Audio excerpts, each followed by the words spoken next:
Mencoba menjadi teman yang lebih baik bagi diri sendiri terdengar seperti ide yang aneh pada awalnya, karena secara alami kita membayangkan seorang teman sebagai orang lain, bukan sebagai bagian dari pikiran kita sendiri.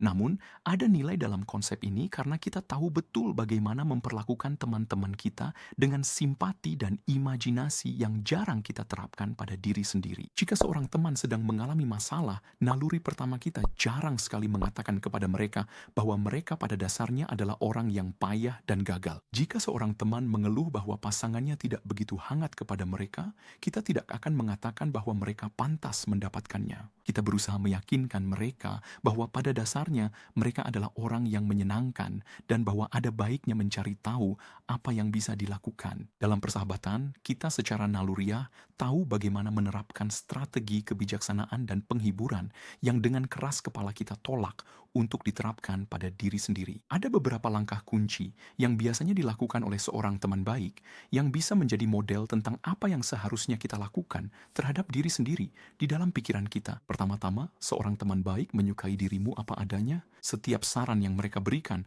atau ambisi yang mereka miliki tentang bagaimana kamu bisa berubah selalu didasari oleh penerimaan. Ketika mereka menyarankan agar kamu mencoba pendekatan yang berbeda, itu bukanlah ultimatum atau ancaman.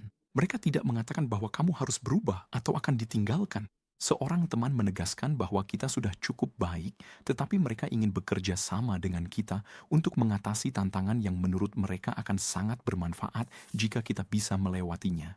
Tanpa harus menjilat, teman baik juga selalu mengingat hal-hal yang sudah kita lakukan dengan benar. Mereka tidak menganggap ada yang salah dengan pujian sesekali dan penekanan pada kelebihan kita. Sungguh menyakitkan betapa mudahnya kita melupakan semua kelebihan diri sendiri saat masalah datang. Seorang teman tidak terjebak dalam hal ini. Mereka bisa mengakui kesulitan yang ada sambil tetap mengingat kebaikan-kebaikan kita. Teman yang baik itu penuh belas kasih. Ketika kita gagal, seperti yang pasti akan terjadi, mereka memahami dan murah hati terhadap kesalahan kita. Kebodohan kita tidak membuat mereka mengeluarkan kita dari lingkaran kasih sayang mereka. Teman yang baik benar-benar menunjukkan bahwa berbuat salah, gagal, dan kacau adalah hal yang manusiawi. Kita semua tumbuh dari masa kanak-kanak dengan berbagai bias dalam karakter kita yang berkembang untuk membantu kita menghadapi orang tua kita yang memang tidak sempurna. Dan kebiasaan berpikir yang kita peroleh ini pasti akan mengecewakan kita di masa dewasa. Tapi kita tidak bisa disalahkan karena kita tidak sengaja menjadi seperti ini. Kita pada dasarnya memang tidak punya banyak pilihan yang lebih baik.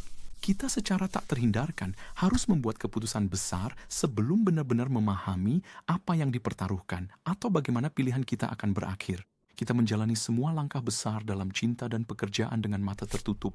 Kita memilih untuk pindah ke kota lain, tapi kita sama sekali tidak tahu apakah kita akan berkembang di sana. Kita harus memilih jalur karier saat masih muda, dan kita tidak tahu apa kebutuhan kita di masa depan.